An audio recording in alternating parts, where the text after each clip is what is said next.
मिलिया है भई प्राप्त मानुख देहिया गोविंद मिलन की ਇਹੋ ਤੇਰੀ ਬਰੀਆ। ਉਸ परमात्मा ਨੂੰ ਮਿਲਣ ਲਈ ਰਿਸ਼ਤੇਦਾਰਾਂ ਨਾਲ ਮਿਲਣ ਦਾ ਬੜਾ ਟਾਈਮ ਹੈ। ਕਈ ਘੰਟੇ ਫੋਨਾਂ ਤੇ ਗੱਲ ਕਰਦੇ ਹਾਂ, ਪਰ ਪਰਮੇਸ਼ਰ ਨੂੰ ਮਿਲਣ ਦੀ ਕਿਸੇ ਨੇ ਕੋਸ਼ਿਸ਼ ਨਹੀਂ ਕੀਤੀ। ਪਰਮੇਸ਼ਰ ਦੇ ਨਾਲ ਕਿਸੇ ਨੇ ਗੱਲ ਕਰਨ ਦੀ ਕੋਸ਼ਿਸ਼ ਨਹੀਂ ਕੀਤੀ। ਗੁਰਦੁਆਰੇ ਅਸੀਂ ਜਾਂਦੇ ਹਾਂ, ਸ੍ਰੀ ਗੁਰੂ ਗ੍ਰੰਥ ਸਾਹਿਬ ਜੀ ਦੇ ਅੱਗੇ ਨਤਮਸਤਕ ਹੁੰਦੇ ਹਾਂ, ਕਦੇ ਉਹਨਾਂ ਨਾਲ ਤੁਸੀਂ ਗੱਲ ਕਰਨ ਲਈ ਕੋਸ਼ਿਸ਼ ਕੀਤੀ? ਕਿਉਂਕਿ ਘਟ ਘਟ ਕੇ ਅੰਦਰ ਕੀ ਜਾਣਤ ਭਲੇ ਬੁਰੇ ਕੀ ਪੀਰ ਪਛਾਣ। ਉਹਨਾਂ ਨਾਲ ਤੁਸੀਂ ਇਸ ਤਰ੍ਹਾਂ ਗੱਲਾਂ ਕਰੋ ਜਿਵੇਂ ਅਸੀਂ ਆਪ ਆਪਣੇ ਕਿਸੇ ਰਿਸ਼ਤੇਦਾਰ ਨਾਲ ਕਰਦੇ ਹਾਂ। ਉਹ ਤੁਹਾਡੇ ਸਾਰੇ ਮਨ ਦੇ ਜੋ ਤੁਹਾਡੇ ਪ੍ਰਸ਼ਨ ਹਨ, ਉਹ ਉੱਤਰ ਤੁਹਾਨੂੰ ਮਹਾਰਾਜ ਆਪਣੇ ਆਪ ਹੀ ਦੇਵੇਗਾ। ਤੁਹਾਡੇ ਵਿੱਚੋਂ ਸ਼ਾਇਦ ਬਹੁਤ ਘੱਟ ਜਾਣੇ ਬ੍ਰਿੰਦਾਵਨ ਗਏ ਹੋਣਗੇ। ਬ੍ਰਿੰਦਾਵਨ ਆ ਬੱਚੇ ਪਾਉਣੇ ਨੂੰ ਬਾਹਰ, ਬ੍ਰਿੰਦਾਵਨ ਦੇ ਵਿੱਚ ਇੱਕ ਅੰਗਰੇਜ਼ਾਂ ਦਾ ਮੰਦਿਰ ਹੈ। ਤਾਂ ਉਸ ਮੰਦਿਰ ਦੇ ਵਿੱਚ ਜਦੋਂ ਸ਼ਾਮ ਨੂੰ ਆਰਤੀ ਹੁੰਦੀ ਹੈ,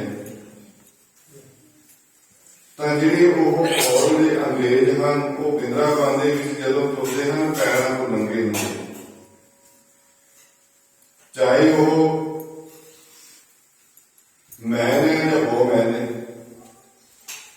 ਉਹਨਾਂ ਦੇ ਪੈਰ ਨੰਗੇ ਹੋਣਗੇ ਤੇ ਬੀਬੀਆਂ ਦੇ ਸਿਰ ਢਕੇ ਹੋਣਗੇ, ਤੇ ਹੱਥ ਦੇ ਵਿੱਚ ਉਹਨਾਂ ਦੀ ਇੱਕ ਮਾਲਾ ਹੁੰਦੀ, ਝੋਲੀ ਦੇ ਵਿੱਚ ਮਾਲਾ ਹੁੰਦੀ, ਸਿਰਫ ਉਂਗਲੀ ਹੀ ਬਾਹਰ ਹੁੰਦੀ। ਜਦੋਂ ਉਹ ਭਗਵਾਨ ਕ੍ਰਿਸ਼ਨ ਦੀ ਮੂਰਤੀ ਦੇ ਅੱਗੇ ਖੜਦੇ ਨੇ ਨਾ, ਉਹ ਉਹਨਾਂ ਦੇ ਨਾਲ ਗੱਲਾਂ ਕਰਦੇ ਹੁੰਦੇ ਨੇ। ਕਿੰਨੀ ਉਹਨਾਂ ਦੀ ਭਾਵਨਾ, ਕਿਸ ਤਰ੍ਹਾਂ ਦੇ ਉਹਦੇ ਵਿਚਾਰ ਨੇ ਕਿ ਪਰਮਾਤਮਾ ਸਾਡੇ ਸਰਵ, ਅਸੀਂ ਉਹਦੇ ਨਾਲ ਆਪਣੀ ਮਨ ਦੀ ਗੱਲ ਕਰੀਏ ਕਿ ਸਾਡੇ ਵਿੱਚ ਵੀ ਕਦੇ ਇਦਾਂ ਦਾ ਵਿਰਾਗ ਆਏ ਕਿ ਕਿਉਂ ਨਾ ਹੋਵੇ ਗੁਰਦੁਆਰੇ ਜਾ ਕੇ ਕਿਸੇ ਸਹੇਲੀ ਨੂੰ, ਕਿਸੇ ਆਪਣੇ ਫਰੈਂਡ ਨੂੰ ਨਹੀਂ ਲੈ ਕੇ ਜਾਣਾ, ਮੈਂ ਇਕੱਲੇ ਨੇ ਬੈਠ ਕੇ ਨਾ ਮਹਾਰਾਜ ਨਾਲ ਦੁੱਖ ਸੁੱਖ ਕਰ ਦੇਣਾ। ਗੁਰਬਾਣੀ ਕਹਿੰਦੀ ਹੈ, ਮੈਂ ਹੋਰ ਥਾਂ ਨਹੀਂ ਜਿਸ ਤੇ ਕਿ हे ਅਕਾਲ, हे ਨਾਰਾਇਣ, ਮੈਂ ਹੋਰ ਕਿਹਦੇ ਕੋਲ ਜਾਣਾ? ਕਿਸੇ ਰਿਸ਼ਤੇਦਾਰ ਦੇ ਕੋਲ ਵੀ ਆਪਣੇ ਮਨ ਦੀ ਗੱਲ ਕਰਾਂਗਾ। ਜੇ ਕਰ ਵੀ ਦਿੱਤੀ, ਚਾਹੇ ਉਹ ਕਿਸੇ ਬੀਬੀ ਦੀ ਸਹੇਲੀ ਹੈ, ਚਾਹੇ ਕਿਸੇ ਬੰਦੇ ਦਾ ਦੋਸਤ ਹੈ, ਤੁਸੀਂ ਲੱਖ ਕਹੀ ਜਾਓ ਕਿ ਕਿਸੇ ਨੂੰ ਦੱਸਿਓ ਤਾਂ ਜ਼ਰੂਰ ਦੱਸੋ, ਕੋਸ਼ਿਸ਼ ਕਰੇ। ਪਰ ਲੇਕਿਨ ਅਗਰ ਅਸੀਂ ਆਪਣੇ ਮਾਲਕ ਦੇ ਸਾਹਮਣੇ ਉਹ ਦੁੱਖ ਸੁੱਖ ਕਹਾਂਗੇ ਨਾ, ਉਹ ਮਾਲਕ ਕਿਸੇ ਹੋਰ ਨੂੰ ਕੀ ਦੱਸਣਾ ਹੈ, ਉਸ ਦੁੱਖ ਨੂੰ ਦੂਰ ਕਰੇਗਾ। ਇਸ ਕਰਕੇ ਗੁਰਬਾਣੀ ਵਿੱਚ ਲਿਖਿਆ ਹੈ, ਮੈਂ ਹੋਰ ਥਾਉ ਨਹੀਂ ਜਿਸ ਤੇ ਕਰੋ ਬੇਨਤੀ, ਮੇਰਾ ਦੁੱਖ ਸੁੱਖ ਤੁਝ ਹੀ ਪਾਸ। ਕਿ हे परमात्मा, हे अकाल पुरख वाहिगुरु, हे राम, हे हरि, हे अल्लाह, हे गौड़, मेरा दुख और सुख तेरे पास है। प्रभु डोरी हाथ तुम्हारे, जिया जन सब तारे। मेरे उस जीवन की डोरी हम तेरे हाथ विच है, चाहे इसको डोब दे, चाहे इसको उतार दे।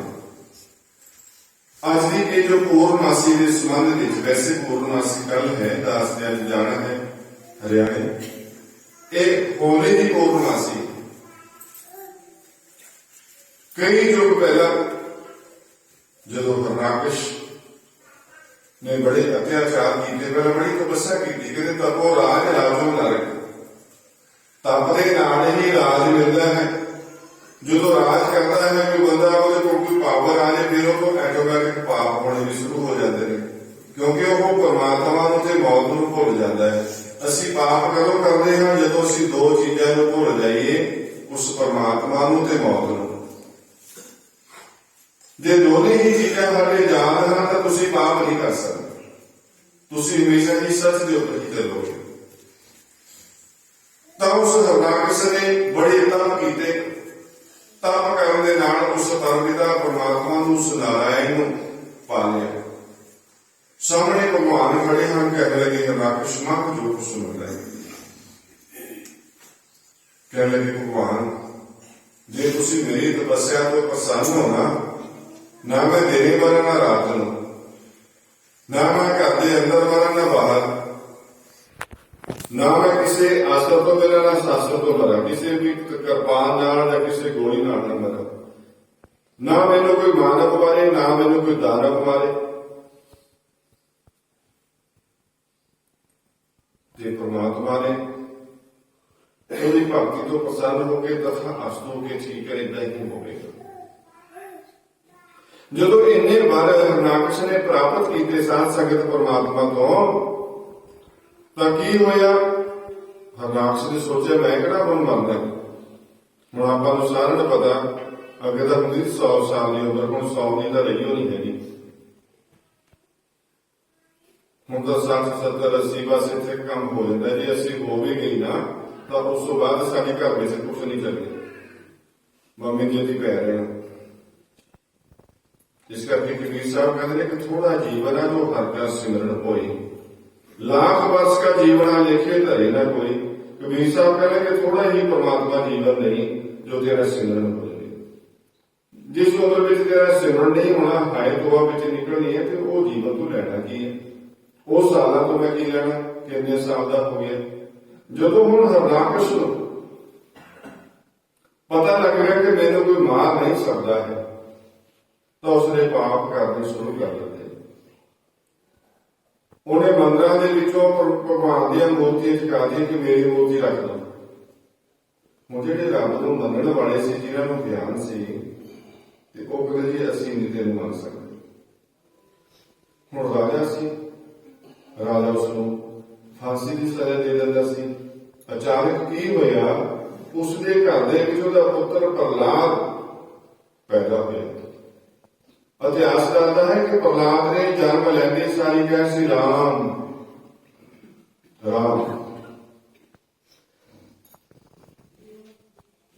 ਤਾਂ ਪ੍ਰਹਲਾਦ ਜਦੋਂ ਬੜਾ ਹੋਇਆ, ਹਰੇਕ ਮਾਂ ਬਾਪ ਦੀ ਲਾਲਸਾ ਹੁੰਦੀ ਹੈ ਕਿ ਮੈਂ ਆਪਣੇ ਬੱਚੇ ਨੂੰ ਬੜੇ ਅੱਛੇ ਸਕੂਲ ਚ ਪਾਵਾਂ, ਬਹੁਤ ਵਧੀਆ ਐਜੂਕੇਸ਼ਨ ਇਹ ਗ੍ਰਹਿਣ ਕਰੇ। ਤਾਂ ਪ੍ਰਹਲਾਦ ਦਾ ਜਿਹੜਾ ਬਾਪ ਹਰਨਾਕਸ਼ ਸੀ, ਜਦੋਂ ਬੱਚਾ 6-7 ਸਾਲ ਦਾ ਹੋਇਆ ਪ੍ਰਹਲਾਦ, ਤਾਂ ਹਰਨਾਕਸ਼ ਨੇ ਉਸਨੂੰ ਜੋ ਰਾਖਸ਼ਾਂ ਵਾਲੀ ਪੜ੍ਹਾਈ ਸੀ ਨਾ, ਸੰਘੇ ਮਾਰਕ ਟੀਚਰ ਦੇ ਕੋਲ ਸਕੂਲ ਚ ਭੇਜ ਦਿੱਤਾ। ਜਦੋਂ ਭੇਜਿਆ ਹੋਇਆ, ਉਹ ਤਾਂ ਉਸ ਪਰਮਾਤਮਾ ਦੀ ਜੋਤ ਸੀ, ਪਰਮਾਤਮਾ ਦਾ ਭਗਤ ਸੀ। ਮਾਸਟਰ ਕੁਛ ਹੋਰ ਪੜ੍ਹਾਉਂਦਾ ਹੈ, ਜਿਵੇਂ ਗੁਰੂ ਨਾਨਕ ਦੇਵ ਜੀ ਦੇ ਨਾਲ ਹੁੰਦਾ ਸੀ, ਤੇ ਪ੍ਰਹਲਾਦ ਬੱਚਿਆਂ ਨੂੰ ਕੁਛ ਹੋਰ ਪੜ੍ਹਾਉਂਦਾ ਹੈ। ਸੰਜੇ ਮਾਤ ਨੇ ਕਿਹਾ, ਬੇਟਾ ਜਿਹਦਾ ਤੂੰ ਨਾਮ ਲੈਣਾ ਨਾ ਹਰੀ ਦਾ, ਉਹ ਤੇਰੇ ਬਾਪ ਦਾ ਦੁਸ਼ਮਣ ਹੈ, ਇਹਦਾ ਨਾਮ ਨਾ ਲਿਆ ਕਰ। ਉਹ ਕਹਿੰਦੇ ਨਹੀਂ, ਇਹ ਤਾਂ ਸਾਰਿਆਂ ਦੀ ਪਾਲਣਾ ਕਰਨੇ ਵਾਲਾ ਹੈ। ਮਾਨਸ ਕਹਿਣਾ ਕਿ ਤੇਰਾ ਬਾਪ ਸਾਰਿਆਂ ਦੀ ਪਾਲਣਾ ਕਰਨੇ ਵਾਲਾ। ਹਰਨਾਕਸ਼ ਬੋਲੇ ਨਹੀਂ, ਜੋ ਅਜਰ ਹੈ ਅਮਰ ਹੈ ਉਹ ਪਰਮਪਿਤਾ परमात्मा ही है, मेरा बाप अजर अमर नहीं। एक दिन क्या दो, प्रहलाद की माता ने भी सी क्या दो, हरनाकश कहने लगे क्या दो कि चल आज आप प्रहलाद का पता लेके आना कि कितना पढ़ रहा, किस तरह की पढ़ाई करता। जिम्मे थोड़े भी मीटिंग होंगी ना माँ बाप की कि आओ जी थोड़ा बच्चा कितना पढ़ता, तो जो पाठशाला गए तो पूछे अध्यापक संडे मार्ग कि साडा बच्चा कितना पढ़ता, कहते जी तुहाडा बच्चा तुहाडे बच्चे तो दूसरे बच्चे भी खराब करता। वो किवें? कहते जी इन्हूं असीं राखशां दी पढ़ाई पढ़ाउंदे तो पढ़दा ही है नहीं, ये तो उस हरि दे ही गुणगान हरि दा ही कीर्तन करदा नाल बच्चे नूं बिठा लैंदा। हरनाकश नूं बड़ा गुस्सा है, कहते बुलाओ उसनूं। तां साध संगत प्रहलाद को बुलाया गया, छोटे ਜਿਹੇ रूप के विच है। जो बुलाया गया ना, पूछे प्रहलाद को हरनाकश ने, बेटा तेरे टीचर ने शिकायत की है कि तू मेरा दुश्मन का नाम लेना। कहने पिता जी कौन है तुम्हारा दुश्मन? कहते वो हरि, वो नारायण, वो विष्णु। पिताजी तुम्हारा दुश्मन है, वो तो सारे जग की पालना करने वाला है हरि। जो तो फिर हरि कहा, एक वट के चपेट हरनाकश ने मुंह के ऊपर मारी। मां की ममता, प्रहलाद की मां क्या तो उसने छाती ने लाया कि बेटा तू अपने बाप का कहना क्यों नहीं मानता? सारी प्रजा उसका कहना मनती है, तू क्यों नहीं मानता? कहते मां सारे कहने पिता जी ने मानता, पर पिता जी मेरे उस परमात्मा के नाम तो दूर क्यों करते, उस हरि को दूर क्यों करते? फिर एक उसने गुस्से आके थप्पड़ मारे, वो कदे इन्हू पढ़ाना ही है।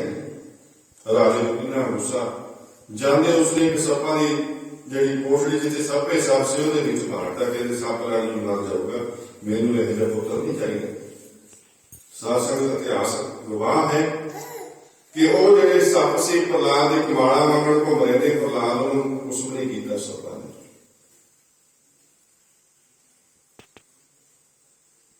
जो पता लगा कि प्रहलाद मरिया नहीं है, तो प्रहलाद को चौकी के ऊपर चढ़ाया गया। चौकी तो जो हेठा सिटिया गंगा दे विच, तो प्रहलाद को फिर कुछ नहीं हुआ, कीर्तन करता है। आज बाप और बेटे की परमात्मा के नाम पर लड़ाई हो रही है, प्रॉपर्टी के ऊपर लड़ाई नहीं हो रही सी। तबे कड़ाहे के विच उसको पाया गया, लेकिन प्रहलाद का जो तेल से ना उबलना पाया तेल, वो कोई छाले नहीं कर पाया। वो इदा लगता से जिवें कोई बर्फ होती है। साथ संगत प्रहलाद कुछ बड़ा परेशान है, बहुत परेशान है कि की हो रहा है मेरे नाल। कचहरी में प्रहलाद को बुलाया गया। हरनाकश के मन के साथ संगत पता की है, तो ध्यान दो कि हो सकता है मेरे ਜਿਹੜੇ पुलिस वाले हैं इनू ना सिटिया हुए पहाड़ तो ना तत्ते तेल के विच इनू सिटिया गया हो। अज मैं अपने सामने एक लोहे का जो थमला सी ना लख उन्होंने गर्म कर, मैं अज अपने अखा के सामने इनू सजा देनी है। आप देख रहे तो रब इनू बचाना है, नहीं बात बचाना है। जाको आपकी साइयां बाहर ना भागा हुए इंसाफ करेंगे, जिन्होंने साई ने रखना है ना, जिसकी सिर ऊपर तो स्वामी सो दुख कैसा पावे। पूर्ण भरोसा, पूर्ण विश्वास, प्रहलाद मगन, मीरा मगन, कबीर जी मगन, रविदास जी मगन, अगर साडा भी पूर्ण विश्वास होगा ना, था सानू भी कोई तत्ती बात नहीं लगेगी। जो पूरा हो गर्म हो गया लाल थमला, तब प्रहलाद को बुलाया गया। छोटा जहा बच्चा है, लाल जलाल आने हैं, नमस्कार की प्रहलाद ने पिताजी कह लगे, प्रहलाद तेरा रब कितने बसता है? तेरे पिताजी मेरा रब इस काणकण की विराजमान है। कह लगे अच्छा इस थमले में है, थम दे विच है? कहते हाँ इस थम दे विच भी है। कहते पाल जब भी छोटा बच्चा सी, परमात्मा ने सोचा कि ढोल न जावे गर्भ एक कीड़ी का रूप धारण करके ना भगवान ने प्रहलाद को दर्शन दे थे। श्रद्धा तो पहले ही पक्की सी, होर पक्की होगी कि गर्म नहीं है, जिसके ऊपर कीड़ी चलती है, कीड़ी नहीं जड़ी है, ये तो ठंडा ही है। विश्वास तो पहले ही पूर्ण सी। तो जो हरनाकश ने कहा कि पास रो जपी, तुरंत उसने जपी पाई। जो जपी पाई ना, कहते अति भला नहीं बोलना, अति भले नहीं चुप, अति भला नहीं वरसना, अति भले नहीं धुप। ज्यादा मीह पैन लग जाए बड़ी परेशानी हो जाती है, ज्यादा धुप्पा पैन लग जाए बड़ी परेशानी हो जाती है, ज्यादा चुप रहने के नाल भी होर गुआढ़ी हावी हो जाते हैं, ज्यादा बोलने के नाल भी बिगाड़ पै जाता है। तो जो परमात्मा ने सोचा भी हुण तां अंत आ गया, तो उस थम दे विच ना भगवान ने नरसिंह का रूप धारण करके आके नर और सिंह, सिंह मैंने शेर, नर मैंने बंदा, मिक्स रूप धारण कर लिया। जिहड़ा फेस सीगा ये सिंह का हो गया, फेस धर जिहड़ी सी वो बंदे की हो गई। बड़े बड़े नाखून, सूरज छिपया होया, दोनों वक्त जिन्हों आप कहने मिले हुए ने, तो भगवान ने ना कि उन्होंने गेट अद्धा बाहर है अद्धा अंदर है, गोडे जो कोई गोडा रख के उपर उसको पा लिया। कहते वो हरनाकश जो मैं तेन वैदे किए पूरे ने मेरे हाथ में कोई कृपान कोई होर कोई शास्त्र हैगा? कहते नहीं। कहते घर दे जो अंदर है या बाहर है? कहते अद्धा अंदर है अद्धा बाहर है। ठीक है, दिन है या रात है? कहते जी मिक्स हो रहे, दोनों वेले मिल रहे हैं। कहते धरती के ऊपर या आकाश के ऊपर? कहते नहीं जी गोडे के ऊपर। कहते अंदर अंत है। गुरबाणी कहती है अंत पहुंचाने जो गए आए अंत गुरबाणी। जो वो अनंत ਨੂੰ ਜਾਣ ਜਾਏਗਾ ਨਾ, ਇੱਕ ਲੋਗੋ ਦੀ ਨੂਰ ਦੀ ਗਲੀ ਸਮੁੰਦਰ ਦੇ ਪਾਣੀ ਤੋਂ ਪੈਦਾ ਹੋਈ ਹੈ। ਅਗਰ ਉਹ ਬਹੁਤ ਬੜਾ ਢੇਲਾ ਹੈਗਾ ਕੁਆਂਟਲ 2 ਕੁਆਂਟਲ ਦਾ, ਉਹਦੇ ਮਨ ਚ ਆ ਜਾਵੇ ਨੂਰ ਦੇ ਗਲੇ ਜਾ ਕੇ ਮੈਂ ਸਮੁੰਦਰ ਦਾ ਅੰਤ ਲੈਣਾ ਚਾਹੁੰਦਾ, ਨਹੀਂ ਲੈ ਸਕਦਾ। ਗਲ ਜਾਏਗਾ ਉਹ ਇੱਕ ਦਿਨ ਤੇ ਨਹੀਂ, 2 ਦਿਨ ਚ 2 ਦਿਨ ਦੇ ਵਿੱਚੋਂ ਗਲ ਜਾਏਗਾ। ਆਨੰਦ ਪਹੁੰਚਾਣੇ ਯੋਗ ਹੈ। ਗੁਰਬਾਣੀ ਕਹਿੰਦੀ ਹੈ ਜਿਸ ਨੇ ਵੀ ਉਸ ਆਨੰਦ ਨੂੰ ਉਹਦੇ ਪਾਣਾ ਚਾਹੇ ਕਿ ਕਿੰਨਾ ਕੁ ਵੱਡਾ ਹੈ, ਕਹਿੰਦੇ ਆਪਣਾ ਆਪ ਹੀ ਗਵਾ ਲਿਆ। ਤੇ ਅੱਜ ਹੋਰ ਵਾਧਾ ਗਿਆ ਕੰਮ, ਇਹ ਜਿਹੜੀ ਹੋਲੀ ਹੈ ਨਾ, ਪ੍ਰਹਲਾਦ ਦੀ ਜਿਹੜੀ ਭੂਆ ਸੀ ਉਹ ਹੋਲਿਕਾ ਸੀ, ਉਹਨੂੰ ਪਰ ਮਿਲਿਆ ਹੋਇਆ ਸੀ ਕਿਸ ਦਾ? ਸੂਰਜ ਦੇਵਤੇ ਦਾ, ਕਿ ਆ ਚਾਦਰ ਹੈ, ਜੇ ਚਾਦਰ ਲੈ ਲੇਗੀ ਤੈਨੂੰ ਅੱਗ ਕੁਛ ਨਹੀਂ ਕਰੇਗੀ। ਤਾਂ ਦੱਸਦੇ ਹਨ ਕਿ ਪ੍ਰਹਲਾਦ ਨੂੰ ਲੈ ਕੇ ਉਹਦੀ ਭੂਆ ਅੱਗ ਦੇ ਵਿੱਚ ਬੈਠ ਗਈ। ਆਉਂਦਾ ਪਾਥੀਆਂ ਲੱਕੜੀਆਂ ਲਾਤੀਆਂ। ਆਪਣੇ ਤੇ ਰਿਵਾਜ ਨਹੀਂ ਨਾ, ਤੁਸੀਂ ਅੱਜ ਜਾਓਗੇ ਤਾਂ ਯੂਪੀ ਹੋਰ ਆਪਣੇ ਹਰਿਆਣੇ ਨੇ ਸਾਰੇ ਚੌਕਾਂ ਉੱਤੇ ਬੜੀ ਬੜੀ ਲੱਕੜੀਆਂ ਰੱਖੀਆਂ ਹੁੰਦੀਆਂ ਨੇ। ਫਿਰ ਉਹਨੂੰ ਅੱਗ ਲਾਈ ਜਾਂਦੀ ਹੈ। ਫਿਰ ਉਹਦੀ ਜਿਹੜੀ ਧੂੜ ਬਣੀ ਨਾ, ਕਿਉਂਕਿ ਪ੍ਰਹਲਾਦ ਬਚ ਗਿਆ, ਹੋਲਿਕਾ ਮਰ ਗਈ। ਉਸ ਹੋਲਿਕਾ ਤੋਂ ਫਿਰ ਹੋਲੀ ਬਣੀ ਸੀ। ਹੋਲੀ ਖੇਡਣ ਲੱਗ ਗਈ ਸਵਾਹ ਦੇ ਨਾਲ। ਇਹ ਜਿਹੜਾ ਹੋਲੀ ਦਾ ਤਿਉਹਾਰ ਹੈ ਨਾ, ਇਹ ਪ੍ਰਹਲਾਦ ਦੀ ਤੋਂ ਸ਼ੁਰੂ ਹੋਇਆ ਹੈ। ਤੇ ਉਸ ਦਿਨ ਹੀ ਅੱਜ ਤੋਂ 173 ਸਾਲ ਪਹਿਲਾਂ, ਕਿੰਨੇ ਸਾਲ ਪਹਿਲਾਂ? 73 ਸਾਲ ਪਹਿਲਾਂ 1947 ਨੂੰ ਧੰਨ ਬੰਦੀ ਛੋੜ ਸਤਿਗੁਰ ਨੇਕੀ ਰਾਮ ਜੀ ਮਹਾਰਾਜ ਜੀ ਦਾ ਸਰੂਪ ਸੈਂਟਰ ਵਿੱਚ ਤੁਸੀਂ ਦੇਖ ਰਹੇ ਹੋ ਜਿਹਦੇ ਸਾਪੇ ਦਾ ਜਾ ਰਿਹਾ ਉੱਪਰ। ਅੱਜ ਤੋਂ 173 ਸਾਲ ਪਹਿਲਾਂ ਮਹਾਰਾਜ ਨੇ ਇਸ ਧਰਾਤਲ ਦੇ ਉੱਪਰ ਅਵਤਾਰ ਧਾਰਨ ਕੀਤਾ ਸੀ ਕਾਹਦੇ ਦੇ, ਤੇ ਦਾਸ ਨੇ ਅੱਜ ਉੱਥੇ ਜਾਣਾ ਹੈ। ਤੇ ਕਹਿਣ ਦਾ ਭਾਵ ਇਹਨਾਂ ਮਹਾਪੁਰਸ਼ਾਂ ਨੇ ਨਾਮ ਜਪਿਆ। 173 ਸਾਲ ਬਹੁਤ ਬੜੇ ਹੁੰਦੇ।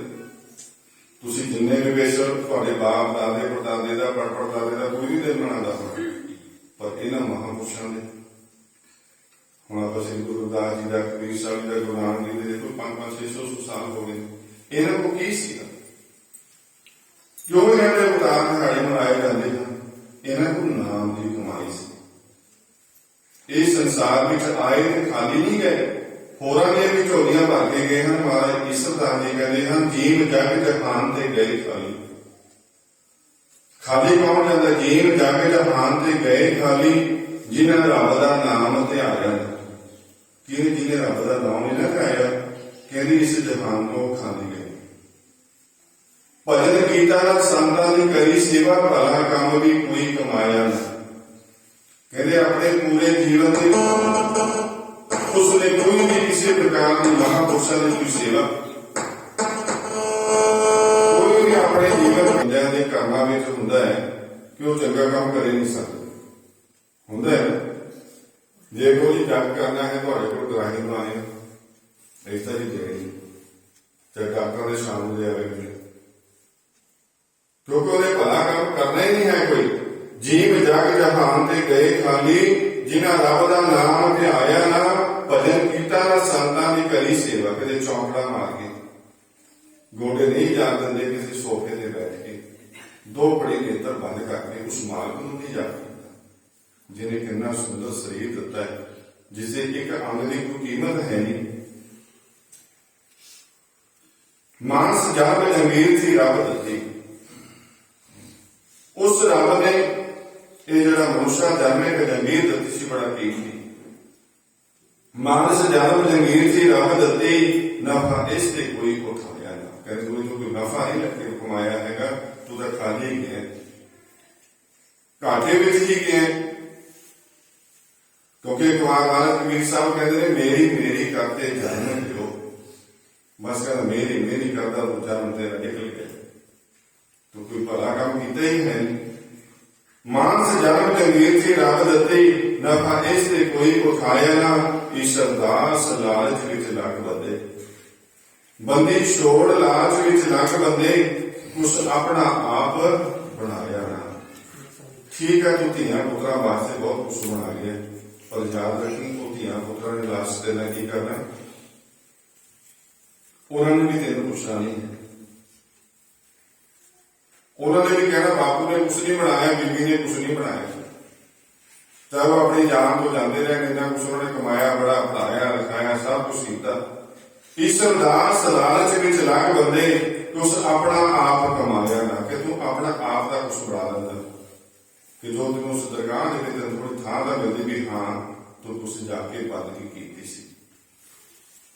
ਕਿਉਂਕਿ ਅਸੀਂ ਹਮੇਸ਼ਾ ਇਸ ਸੰਸਾਰ ਵਿੱਚ ਨਹੀਂ ਰਹਿਣਾ ਹੈ। ਦੇਖਦੇ ਹਾਂ ਰੋਜ਼ ਆਪਣੇ ਨਾਲ, ਬੰਦਾ ਸੋਚਦਾ ਕੰਮ ਤਾਂ ਵੀ ਮੇਰੇ ਨਾਲ ਰਹੇਗਾ, ਬਸ ਕੀ ਹੋ ਗਿਆ, ਚੇ ਚੱਲਣਾ ਬਣੋ ਜ਼ਰੂਰ ਤੈਨੂੰ, ਇੱਥੇ ਰਹਿਣ ਵਾਲੀ ਕੋਈ ਬਾਤ ਨਹੀਂ। ਪਾਹੀ ਸਮਝ ਲੈ ਆਪਣੇ ਆਪ ਨੂੰ ਤੂੰ, ਇਹ ਜਗ ਜਦੀ ਜਾਇਦਾਦ ਨਹੀਂ। ਆਪਣੇ ਆਪ ਨੂੰ ਇੱਕ ਮੁਸਾਫਿਰ ਸਮਝ ਲੈ ਕਿ ਜਦੋਂ ਮੇਰਾ ਸਟੇਸ਼ਨ ਆ ਗਿਆ ਨਾ, ਉਹ ਸਟੇਸ਼ਨ ਆ ਗਿਆ, ਮੈਨੂੰ ਉਤਰਨਾ ਪੈਣਾ ਹੈ। ਪਾਹੀ ਸਮਝ ਲੈ, ਪਾਹੀ ਮੈਨੇ ਮੁਸਾਫਿਰ, ਪਾਹੀ ਸਮਝ ਲੈ ਆਪਣੇ ਆਪ ਨੂੰ ਤੂੰ, ਇਹ ਜਗ ਜਦੀ ਜਾਇਦਾਦ ਨਹੀਂ। ਘੜੀ ਪਲ ਦਾ ਕੁਛ ਵਸਾ ਨਹੀਂ, ਆਉਣੀ ਸੁਬਹ ਸੈਰ ਤੈਨੂੰ ਰਾਤ ਨੂੰ। ਇਹ ਨਹੀਂ ਪਤਾ ਸਾਨੂੰ ਸਵੇਰੇ ਆਉਣੀ ਹੈ ਸੁਬਹ ਜਾਂ ਨਹੀਂ ਆਉਣੀ ਹੈ। ਇਸ ਅਰਦਾਸ ਨੂੰ ਚਿੱਤ ਸੁਧਾਰ ਰੱਖੋ, ਕਰਨੀ ਕਦੇ ਕਿਸੇ ਨਾਲ ਘਾਤ ਨਹੀਂ। ਮਹਾਰਾਜ ਬੰਦੀ ਛੋੜ ਕੇ ਲੱਗੇ ਆਪਣੇ ਮਨ ਨੂੰ ਸਾਫ਼ ਰੱਖਣਾ ਹੈ, ਕਿਸੇ ਦੇ ਨਾਲ ਕੋਈ ਬੇਈਮਾਨੀ ਨਹੀਂ ਕਰਨੀ, ਕਿਸੇ ਦੀ ਕੋਈ ਝੂਠੀ ਚੁਗਲੀ ਨਿੰਦਿਆ ਨਹੀਂ ਕਰਨੀ ਹੈ। ਕਹਿੰਦੇ ਵੀ ਇੱਕ ਬੰਦਾ ਸੀਗਾ, ਸਵੇਰੇ ਸਵੇਰੇ ਆਇਆ ਉਹ ਕਿਸੇ ਨੂੰ ਮਿਲਣ, ਉਹ ਆਈ ਵੀ ਗੱਲ ਸੁਣੀ, ਉਹ ਕੋਈ ਜ਼ਰੂਰੀ ਕੰਮ ਕਰਦਾ ਸੀ, ਬੰਦਾ ਜੀ ਤੋਂ ਆਇਆ। ਹਾਂ ਵੀ ਕੀ ਗੱਲ ਹੈ, ਕਹਿੰਦਾ ਮੇਰੀ ਗੱਲ ਸੁਣ ਲੈ, ਮੈਂ ਤੇਰੀ ਗੱਲ ਬਾਅਦ ਚ ਸੁਣਨੀ ਹੈ, ਜਿਹੜੀ ਤੂੰ ਮੈਨੂੰ ਗੱਲ ਦੱਸਣਾ ਹੈ ਕਿ ਇਹ ਸੁਣਨਾ ਮੈਨੂੰ ਕੋਈ ਫਾਇਦਾ ਹੋਊਗਾ, ਕਹਿੰਦਾ ਨਹੀਂ।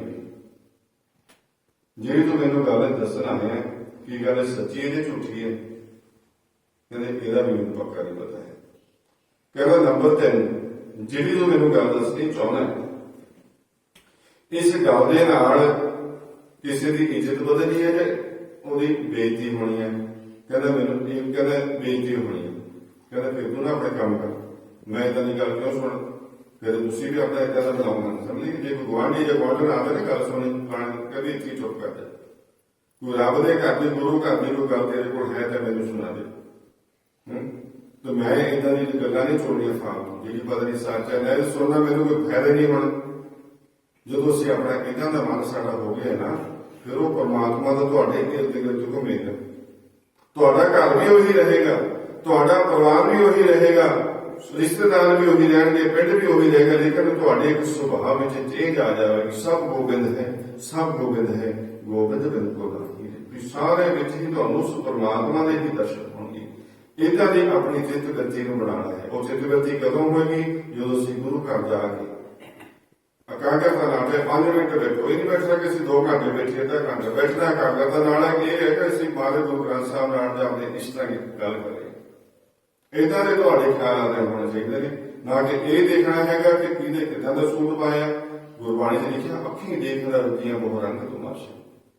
ਇਹ ਅੱਖੀਆਂ ਦੇ ਦਰਦ ਨਹੀਂ ਹੈ, ਨਿਗਾਹ ਵੀਕ ਹੋ ਜਾਂਦੀ ਹੈ, ਚਸ਼ਮੇ ਲੱਗ ਜਾਂਦੇ ਹਨ, ਹੋਰ ਵੀਕ ਹੋ ਜਾਂਦੀ ਹੈ, ਆਪਰੇਸ਼ਨ ਹੋ ਜਾਂਦੇ ਹਨ, ਪਰ ਇਹ ਅੱਖਾਂ ਰਜਦੀਆਂ ਦਰਸ਼ਨ ਕਰਨੇ ਹਨ।